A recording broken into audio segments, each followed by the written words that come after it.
कार्सिनाइड syndrome important topic है, कार्सिनाइड syndrome. और कार्सिनाइड syndrome होता क्या है? ये असल में एंडोक्राइन सेल्स होते हैं, न्यूरो एंडोक्राइन सेल्स, उनका ये ट्यूमर है। और ये इसकी जो मोस्ट कॉमन साइट है, इसकी बहुत सी साइट्स हैं। ये आपके लंग से, आपके लिवर से भी ये में भी हो सकता है, इसकी लोकेशन हो सकती है। लेकिन जो मोस्ट कॉमन साइट है वो है टर्मिनल इलियम और अपेंडिक्स। अपेंडिक्स की मोस्ट कॉमन साइट है कार्सिनाइड ट्यूमर की। ये न्यूरो एंडोक्राइन सेल का ट्यूमर है। और यहाँ जो सेल होते हैं, यहाँ जो न्यूरो एंडोक्राइन सेल होते हैं, वो उनकी न्यू प्लास्टिक प्रोलिफरेशन होती है। और न्यू प्लास्टिक प्रोलिफरेशन होने से वो सिक्रीट करते हैं 5HT। 5HT क्या है? 5HT है आपकी सेरोटोनिन। तो ये न्यूरो एंडोक्राइन सेल जो हैं, ये इधर इनकी न्यू प्लास्टिक प्रोलिफरेशन होती है और वो सेरोटोनिन प्रोड्यूस करना शुरू कर देते हैं। ये सेरोटोनिन आम तौर पे आपका जब तक वो नहीं होता ना, लिवर में ये ट्यूमर मेटास्टाइज नहीं करता, तो ये पेशेंट आमतौर पे एसिम्प्टोमेटिक होते हैं। लेकिन जो ही इसका मेटास्टेसिस होता है लिवर में, क्यों एसिम्प्टोमेटिक होते हैं? इसलिए एसिम्प्टोमेटिक होते हैं आमतौर पे ये पेशेंट, क्योंकि 5HT प्रोड्यूस हो रहा है, सेरोटोनिन प्रोड्यूस हो रही है। मगर ये सेरोटोनिन जब लिवर में जाती है तो लिवर इसको मेटाबोलाइज कर देता है। और मेटाबॉलिज्म होने से तो ये टूट जाती है, इसकी ब्रेकडाउन हो जाती है, तो सेरोटोनिन के अफेक्ट प्रोड्यूस नहीं होता। तो अगर ये ट्यूमर आपके लिवर में मेटास्टाइज कर जाए, तो अब लिवर इसको क्या कर रहा था? मेटाबोलाइज कर रहा था सेरोटोनिन को। तो अब सेरोटोनिन को लिवर मेटाबोलाइज नहीं करेगा, बल्कि ये सेरोटोनिन लिवर से निकल के आपके हार्ट में चली जाएगी। ये इंफीरियर वेना केवा ना, इंफीरियर वेना केवा से होती हुई ये आपके हार्ट में आ गई। अब ये जो हार्ट है, ये ट्राइकस्पिड वेल्व है, ये ट्राइकस्पिड वेल्व है। क्योंकि लिवर में मेटास्टेसिस हो गई, अब लिवर मेटाबोलाइज नहीं कर रहा आपके सेरोटोनिन को, तो ये सेरोटोनिन इधर से होती हुई, इधर से होती हुई आपके ट्राइकस्पिड वेल्व पे आके स्टक करती है। और जब ट्राइकस्पिड वेल्व पे स्टक करती है, तो ये इसकी फाइब्रोसिस करवा देती है। क्या करवा देती है? इधर डिपॉजिट होती है, फाइब्रोसिस करवा देती है। तो आपको ट्राइकस्पिड रीगर्ज या स्टीनोसिस हो सकता है। उसके बाद राइट हार्ट डिजीज होना शुरू हो जाएगी। उसके बाद ये जो सेरोटोनिन इधर से आगे मूव करती है और ये आ जाती है आपके लंग में। लंग में मोनोमाइन ऑक्सीडेज एंजाइम होता है। मोनोमाइन ऑक्सीडेज एंजाइम वो एंजाइम है जो इनको मेटाबोलाइज करते हैं। तो जो लंग है वो इसको मेटाबोलाइज कर देता है 5HT को। और इसलिए आपका जो लेफ्ट हार्ट है, उसमें सेरोटोनिन नहीं पहुंचती, क्योंकि उससे पहले जो एंजाइम होते हैं आपके लंग में, वो इसको मेटाबोलाइज कर देते हैं और आपके लेफ्ट हार्ट के सिम्टम नहीं आते। इसमें मोनोमाइन ऑक्सीडेज एंजाइम होते हैं, वो इस 5HT को मेटाबोलाइज कर देते हैं। तो मैंने आपको ये बताया कि ये जो कार्सिनाइड ट्यूमर है, ये न्यूरो एंडोक्राइन सेल की न्यू प्लास्टिक प्रोलिफरेशन होती है। इसकी जो मोस्ट कॉमन लोकेशन है, ये अपेंडिक्स है। और ये सिक्रीट करता है सेरोटोनिन। 5HT को हम सेरोटोनिन कहते हैं। आमतौर पे ये एसिम्प्टोमेटिक होता है जब तक ये मेटास्टाइज नहीं करता लिवर को। क्यों? कि लिवर में एंजाइम होते हैं मोनोमाइन ऑक्सीडेज, वो इस सेरोटोनिन को, जब ये सेरोटोनिन लिवर में आती है तो मेटाबोलाइज कर देते हैं। जब ये सेरोटोनिन लिवर में आएगी, मेटाबोलाइज, उसका मेटाबॉलिज्म हो जाएगा, ये टूट जाएगी, इसकी ब्रेकडाउन हो जाएगी, तो कोई भी इफेक्ट नहीं आएगा इस तरह का, यानी कि उसके सिम्टम नहीं आएंगे। मगर जब ये सेरोटोनिन, ये जो आपका ट्यूमर है, ये मेटास्टेसिस हो जाती है आपके लिवर में, तो लिवर का जो मेटाबोलाइज कर रहा था आपके सेरोटोनिन को, तो अब लिवर नहीं कर पाएगा। तो अब ये सेरोटोनिन इधर से होती हुई इंफीरियर वेना केवा से आपके आ जाएगी ये ट्राइकस्पिड वेल्व पे। और ट्राइकस्पिड वेल्व जो है, इस पे ये फाइब्रोसिस करवा देगी, जिसकी वजह से आपको राइट हार्ट के सिम्टम आना शुरू हो जाएंगे। ट्राइकस्पिड रिगर्ज भी हो सकता है, स्टेनोसिस भी हो सकती है। उसके बाद ये सेरोटोनिन इधर से राइट हार्ट में आती है और राइट हार्ट से होती हुई ये आपके लंग में आ जाती है। लंग में मोनोमाइन ऑक्सीडेज एंजाइम होते हैं वो इसको मेटाबोलाइज कर देते हैं सेरोटोनिन को, और जो आपका लेफ्ट हार्ट है वो इफेक्ट नहीं होता, वो इफेक्ट नहीं होता।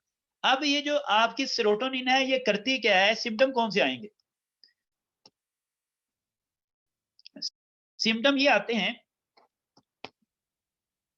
कि सेरोटोनिन वेदोडाइलेशन करवाती है, तो वेदोडाइलेशन होने से फ्लशिंग होगी,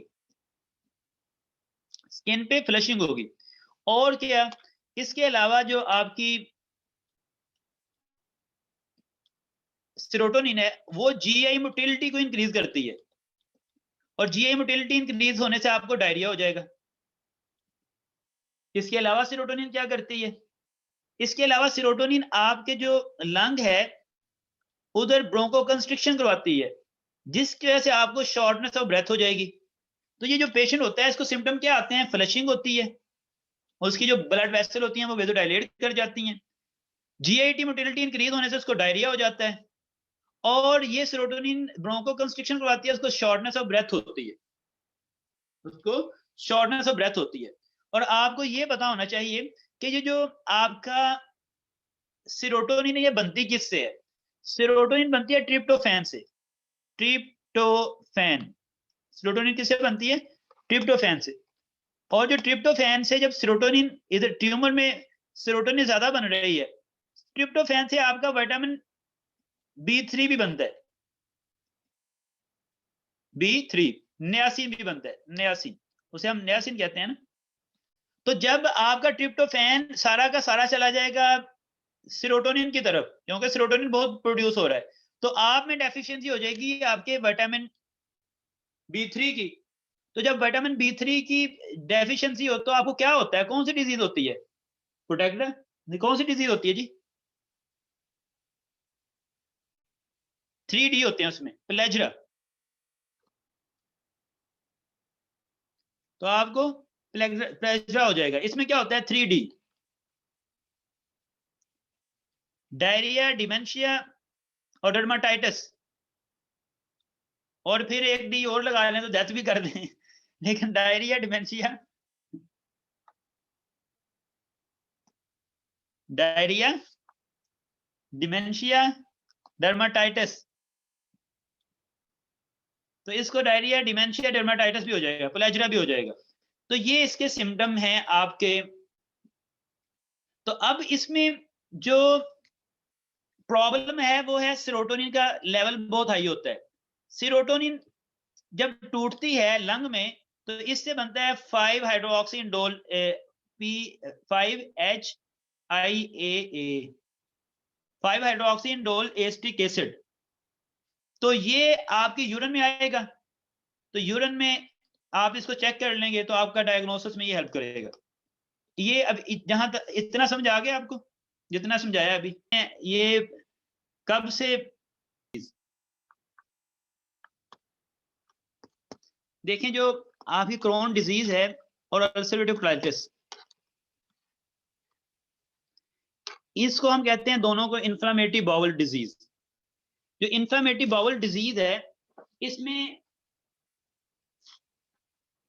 पहले हम वो चीजें करते हैं ये जो दोनों में कॉमन है, फिर इनके डिफरेंशिएटिंग पॉइंट में बताऊंगा। कॉमन क्या है दोनों में, अल्सरेटिव कोलाइटिस दोनों में एब्डोमिनल पेन होती है,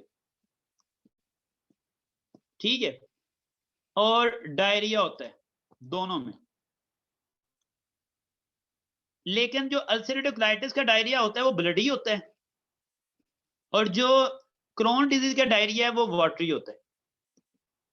और क्रोन डिजीज का भी ब्लडी हो सकता है, लेकिन कॉमनली जो क्रोन डिजीज में डायरिया होता है वो वाटरी होता है, लेकिन ब्लडी भी हो सकता है।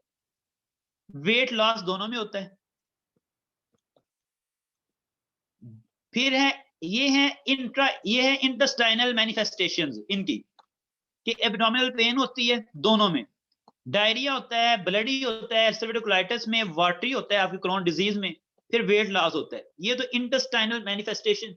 उसके बाद एक्स्ट्रा इंटेस्टाइनल मैनिफेस्टेशन जो जीआई से रिलेटेड नहीं है मगर इनमें होती हैं दोनों में जॉइंट इन्वॉल्व होते हैं और आर्थराइटिस हो जाता है, एंकाइलोजिंग स्पॉन्डिलाइटिस हो जाता है। दोनों में आई इन्वॉल्व होती है, एपिसिक्लेराइटिस हो जाता है। और दोनों में स्किन की प्रॉब्लम आती हैं, डर्माटोलॉजिकल प्रॉब्लम आती हैं, पायोडर्मा गैंग्रीनोसम हो जाता है। तो ये तो इनकी वो चीजें थी जो दोनों में कॉमन है। अब इनके डिफरेंशिएटिंग पॉइंट, जो क्रोन डिजीज है और अल्सरेटिव कोलाइटिस, क्रोन डिजीज आपकी जीआईटी में माउथ से लेके एनएस तक जो कोई भी पार्ट को इन्वॉल्व कर सकती है, कोई भी पार्ट इन्वॉल्व हो सकता है। यानी कि इसमें स्किप लीजन होते हैं, यहां से माउथ से लेके हो सकता है इधर इसको इन्वॉल्व करे और फिर इधर से इन्वॉल्व करे, फिर इधर ये वाला एरिया इन्वॉल्व करे, या फिर ये वाला एरिया इन्वॉल्व करे।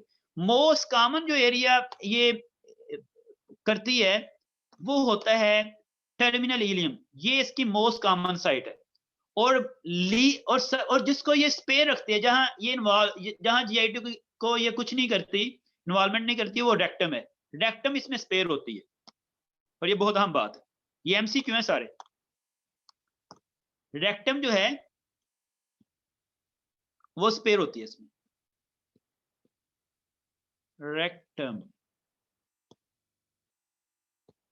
और इसमें स्किप लीजन होते हैं।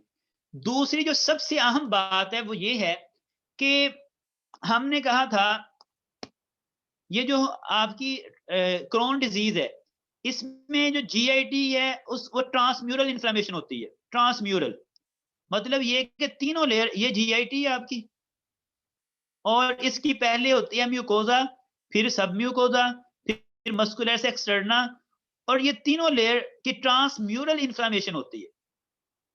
तो आपकी जो क्रोन डिजीज है इसमें जो इन्फ्लेमेशन होती है वो ट्रांसम्यूरल होती है, मगर स्किप लीजन होते हैं। यहां डिजीज है और फिर इधर है, फिर इधर ट्रांसम्यूरल इन्फ्लेमेशन है, फिर इधर ट्रांसम्यूरल इन्फ्लेमेशन है, और फिर इधर है, और दरमियान में जो वो है जीआईटी वो सही है। जो आपकी अल्सरेटिव कोलाइटिस है, अल्सरेटिव कोलाइटिस में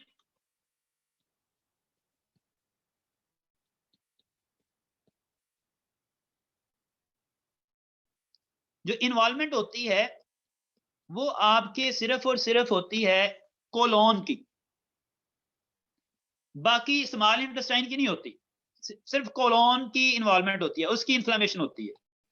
मगर इसमें जो इन्फ्लेमेशन होती है ये कोलोन है, असेंडिंग कोलोन, ये आपका कोलोन है, और इसमें रेक्टम इन्वॉल्व होती है, उसमें रेक्टम स्पेयर होती है, और इसमें रेक्टम इन्वॉल्व होती है, रेक्टम लाजमी इन्वॉल्व होगी। ठीक है, तो रेक्टम, ये एमसीक्यू है कि कौन सा पार्ट इन्वॉल्व होता है, तो वो आपकी रेक्टम है, लेकिन रेक्टम उसमें स्पेयर होगी क्रोन डिजीज में। लेकिन इसमें जो इन्फ्लेमेशन होती है वो होती है म्यूकोजा को इन्वॉल्व करती है, म्यूकोजा जो इनर रीजन, और इन्फ्लेमेशन होती है म्यूकोजा और सब म्यूकोजा की, ट्रांसम्यूरल इन्फ्लेमेशन नहीं होती। तो जो इन्फ्लेमेशन है वो म्यूकोजा और सब म्यूकोजा की होती है, सब म्यूकोजा, म्यूकोजा एंड सब म्यूकोजा। और जबकि इधर जो इन्फ्लेमेशन है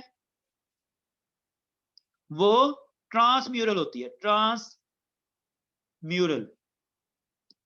फिर ये है कि अगर इन्फ्लेमेशन ट्रांसम्यूरल होती है क्रोन डिजीज में, ये क्रोन डिजीज में इन्फ्लेमेशन ट्रांसम्यूरल होती है, तो ट्रांसम्यूरल इन्फ्लेमेशन होने से रप्चर किसमें, वो रप्चर कौन सी करेगी, कहां रप्चर होगा और फिस्टुला बन सकता है, क्रोन में या अल्सरेटिव कोलाइटिस में।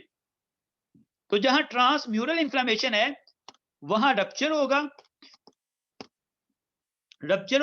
और फिस्टुला बनने के चांसेस ज्यादा हैं। और फिस्टुला फॉर्मेशन किस में होगी, फिर ये आपका ब्लैडर है, और ये जो आपकी जीआईटी है इसका इधर से रप्चर हुआ, इन्फ्लेमेशन हुई, इन्फ्लेमेशन होने से ये इसके साथ अटैच हो गए, इन्फ्लेम वाल थी जीआईटी की, तो ये अब जो आपका ब्लैडर है, ये ब्लैडर है, इसके साथ वो अटैच हुई और इसके दरमियान फिस्टुला बन गया।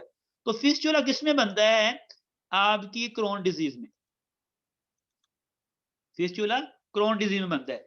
ये अगर आपके ब्लैडर से बना है, जैसे इंटरवेजाइकल फिस्टुला कहेंगे, ये स्किन के साथ भी फिस्टुला बन सकता है, स्किन के साथ, तो इसे कहेंगे इंटेरोकुटेनियस फिस्टुला।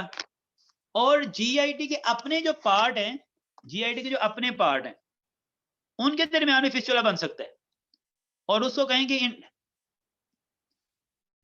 तो ये फिस्टुला फॉर्मेशन आपकी क्रोन डिजीज में होती है। फिर जो क्रोन डिजीज है, इसमें मैंने बताया था कि जो डायरिया होता है, डायरिया वो वाटरी होता है ज्यादा, लेकिन इसमें जो डायरिया होता है आपके अल्सरेटिव कोलाइटिस में, वो आमतौर पे ब्लडी होता है। फिर जो आपकी क्रोन डिजीज है, उसमें कौन सा ग्रैनुलोमा बनता है? केजी18 ग्रैनुलोमा फॉर्मेशन होता है। जब बायोप्सी करते हैं, बायोप्सी, तो बायोप्सी पे आपको केजी18 नॉन केजी18 ग्रैनुलोमा मिलता है, नॉन केजी18 ग्रैनुलोमा होता है। जबकि ये नॉन केजी18 ग्रैनुलोमा आपके उसमें ग्रैनुलोमा फॉर्मेशन नहीं होती आपके अल्सरेटिव कोलाइटिस में।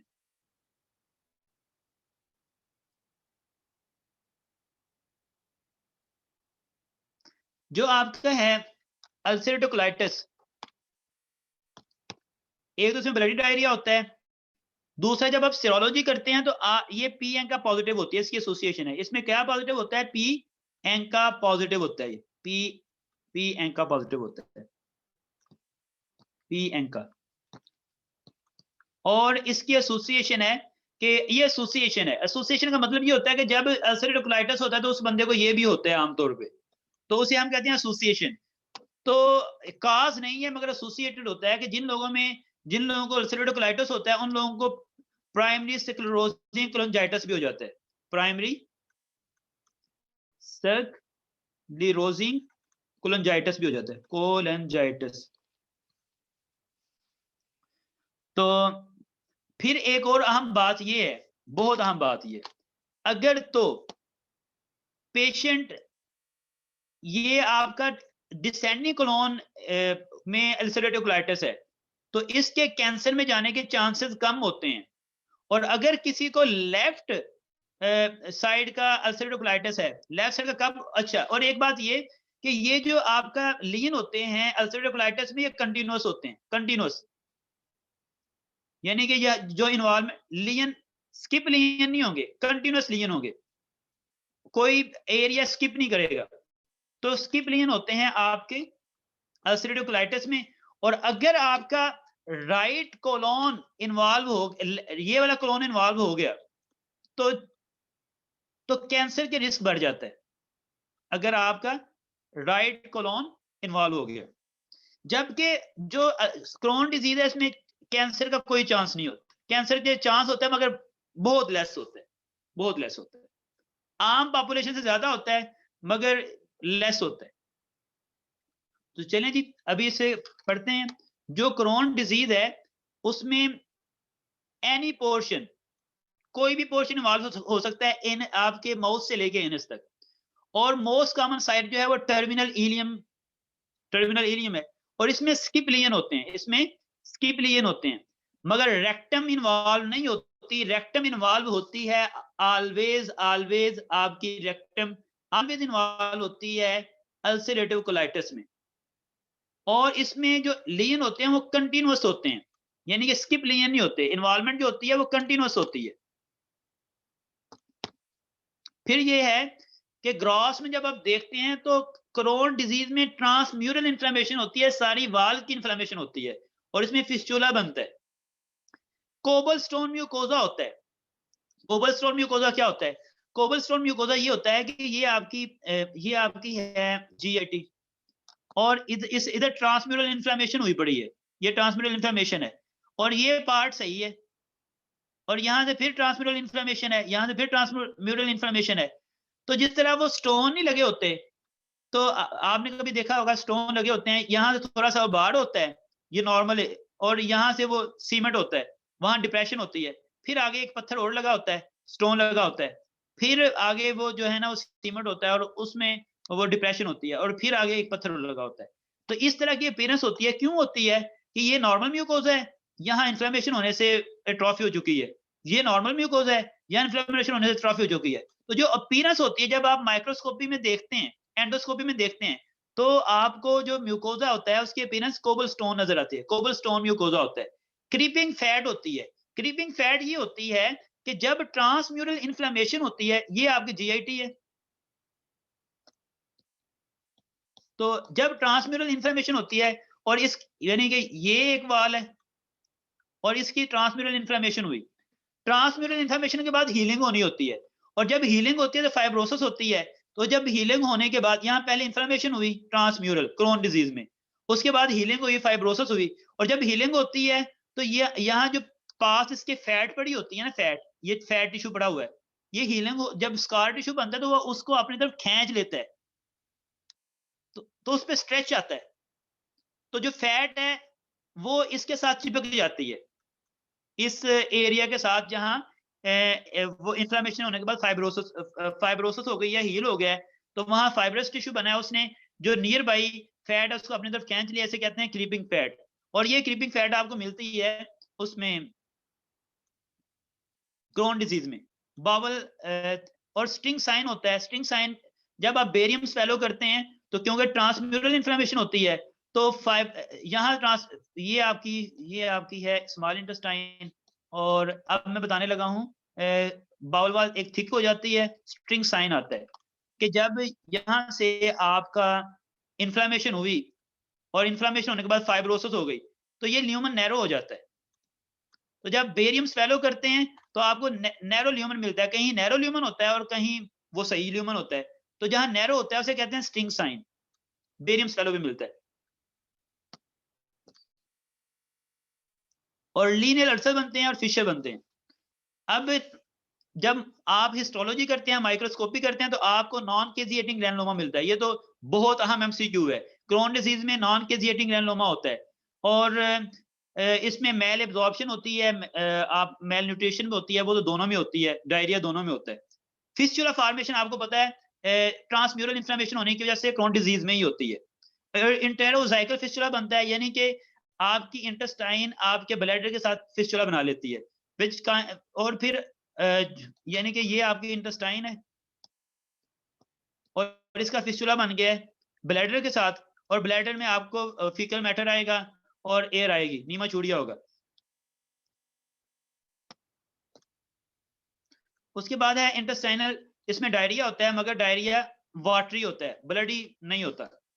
तो इसके बाद है इसके जो दोनों में जो एक्स्ट्रा इंटेस्टाइनल सिम्टम आते हैं। एक और बात जो इसमें सीरोलॉजी होती है उसमें एक चीज पॉजिटिव होता है, एंटोसैक्रोमाइसिस cervical antibody, सर्वेसी antibody, एंटोसैक्रोमाइसिस सर्वेसी antibody crown disease में पॉजिटिव होती है, और जो कि पी एंका जो है वो आपके अल्सरेटिव कोलाइटिस में पॉजिटिव होता है।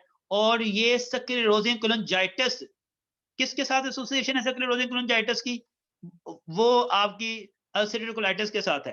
प्राइमरी स्क्लेरोसिंग कोलिंजाइटिस होता क्या है, आपकी जो ये जो आपका लिवर है, यहाँ से जो उसकी बाइल डक्ट आती है और फिर वो ड्यूरिनम में ओपन होती है, तो ये जो बाइल डक्ट है इसकी जो इन्फ्लेमेशन है इसे कहते हैं कोलिंजाइटिस। तो इसकी इन्फ्लेमेशन हो जाती है, कोलिंजाइटिस स्क्लेरोसिंग, स्क्लेरोसिस होती है यानी फाइब्रोसिस होती है और इन्फ्लेमेशन होती है, जिसे कहते हैं प्राइमरी स्क्लेरोसिंग कोलिंजाइटिस, और ये अल्सरेटिव कोलाइटिस में होता है। जो आपका है अल्सरेटिव कोलाइटिस, वो मैंने कहा था कंटिन्यूअस इन्फ्लेमेशन होती है और रेक्टम ऑलवेज इन्वॉल्व होती है। म्यूकोजा और सब म्यूकोजा की इन्फ्लेमेशन होती है, ट्रांसम्यूरल इन्फ्लेमेशन नहीं होती। मैंने कहा था जो जीआईटी है उसमें म्यूकोजा सब म्यूकोजा इन्वॉल्व होंगे, पूरी वाल की इन्फ्लेमेशन नहीं होगी। पूरी वाल की इन्फ्लेमेशन होती है ट्रांसम्यूरल क्रोन डिजीज में।